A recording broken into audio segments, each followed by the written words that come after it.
Good morning, everyone. I hope you are all having a lovely weekend or start of the weekend. I know yesterday in my video I said that I was going to post my next video as a my middle life, like what happened to me during my late teenage years, early adult life.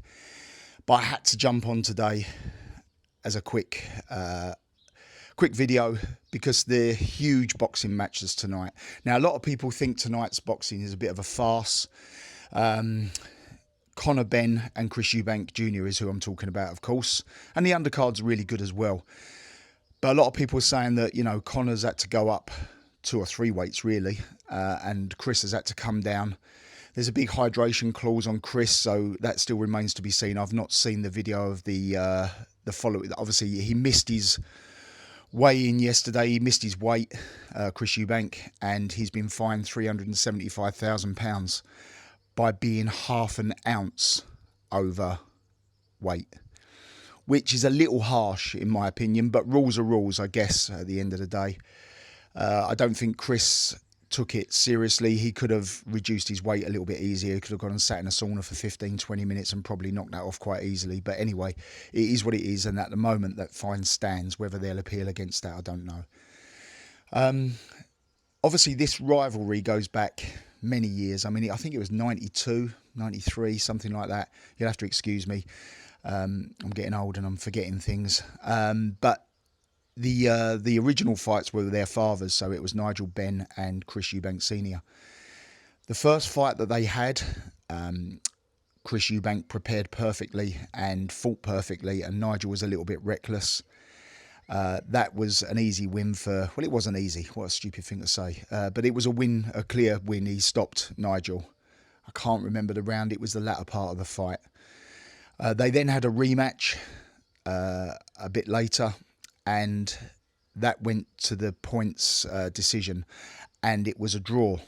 Now, anyone that sees and remembers that fight will remember that, well, in my opinion, look, Nigel clearly won that by at least 2 rounds. I've always said it.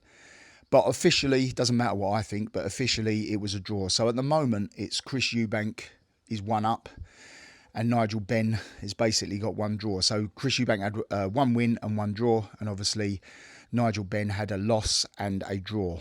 So now the children have got older, both their kids. I think Chris Eubank is 35. And Conor's 28 or 29. Conor's unbeaten at the moment, but hasn't fought in the level that Chris Eubank Jr. has fought in. So tonight we see that fight. Whether it should have gone ahead or not, I don't know. Both of them are a little bit...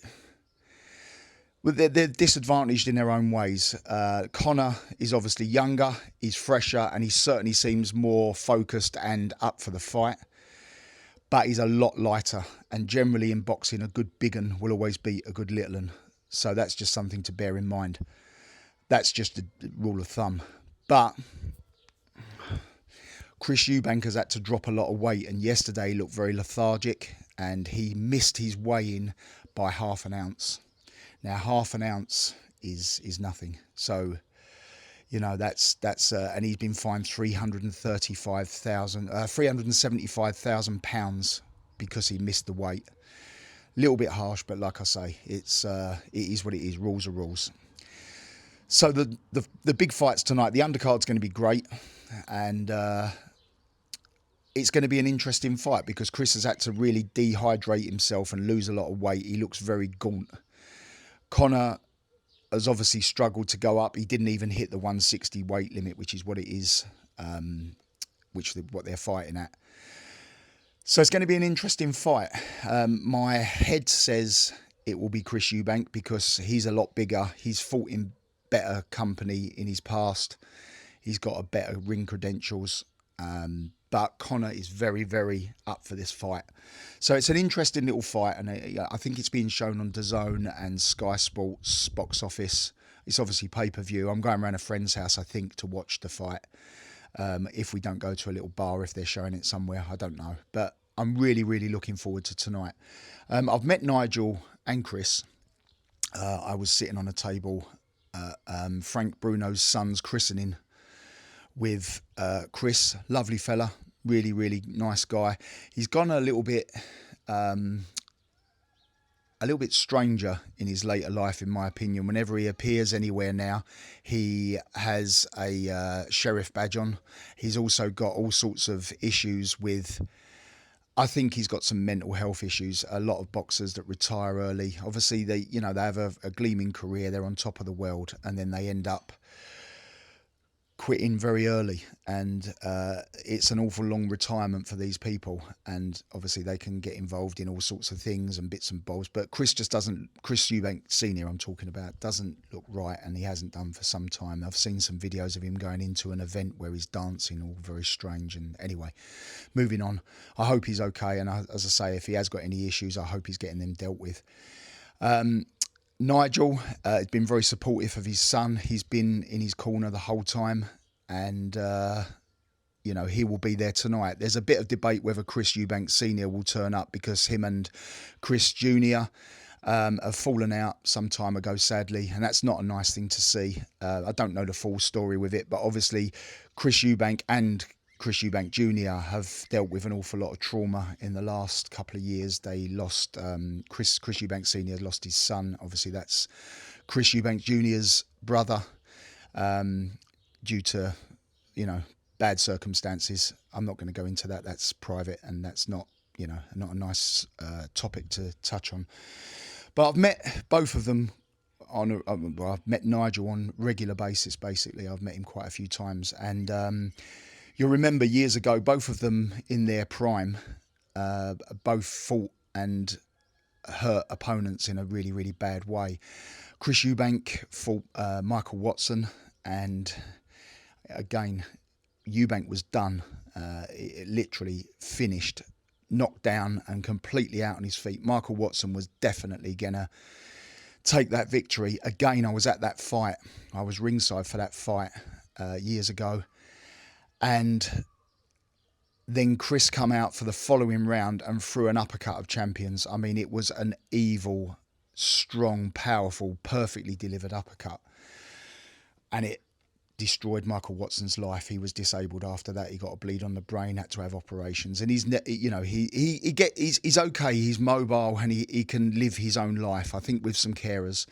But he's very capable, and awful to see. I mean, I remember that very, very well. And I remember that night as well. I was ringside, and when that fight happened, right at the very end, it all kicked off at ringside. And I believe that that's responsible as well for the delay in the stretcher getting there, because they had to clear the area. It was awful, absolutely awful atmosphere at the very end of that fight. I literally grabbed my father and I said, "Come on, we're going." And we got out of there fairly quickly. Nigel, in his latter part of his career, fought a guy called Gerald Mlelen. And I will quickly show you, my dad bought one of his belts quite a few years ago, and I bought another one. So we've reunited them. So basically, when Gerald Mlelen had to go into care, his sister Lisa looks after him and cares for him daily. He's wheelchair bound. He got a bleed on the brain, collapsed, and he's now virtually blind and virtually deaf. His speech is very slurred. He's disabled, basically. He can't walk from A to B. He's and this is the dark side of boxing, unfortunately. They auctioned off his belts some years ago to raise money for his care, and although my father didn't buy the belts at that time, he's bought them since then, off of somebody. But we've got all of the authentication with it to prove that they are the original belts. I've also spoken to Lisa, Gerald's sister, and confirmed it with her. But this is Gerald Mlelen's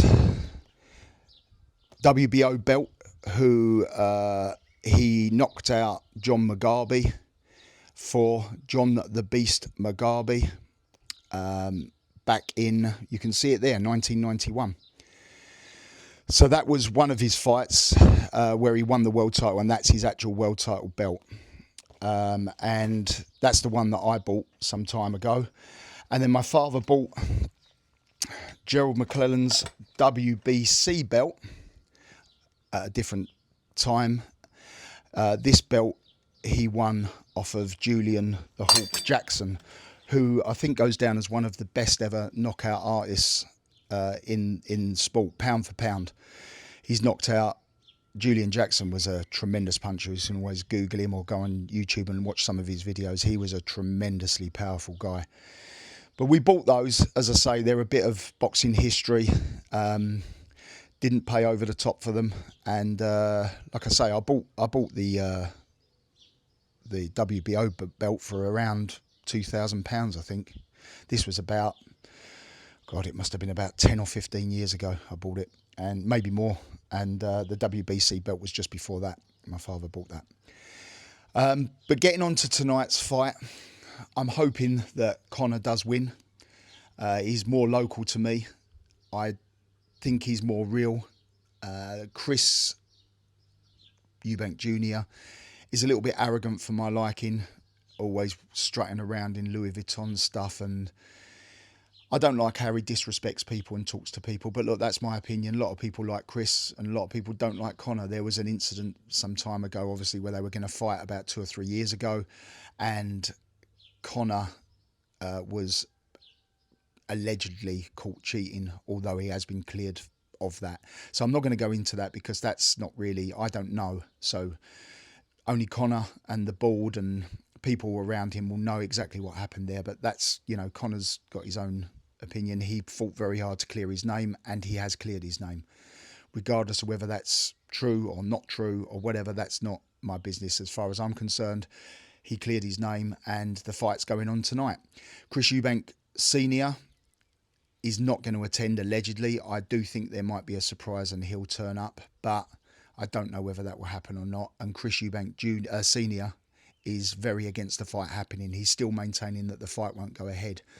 Well, it's a little bit late now because people are already travelling there, I would think, to the venue. So it's going to be a great night of boxing. If anyone can watch it, or if you're remotely interested, it's a little bit of history, really. It's a bit of a domestic fight. There's no world title. I think there's a ring belt at stake, which has just been sort of created by the Ring magazine. Again, the Ring magazine is a great big boxing magazine from many, many years ago. I used to read that when I was 7, 8 years old. I've got some old copies still.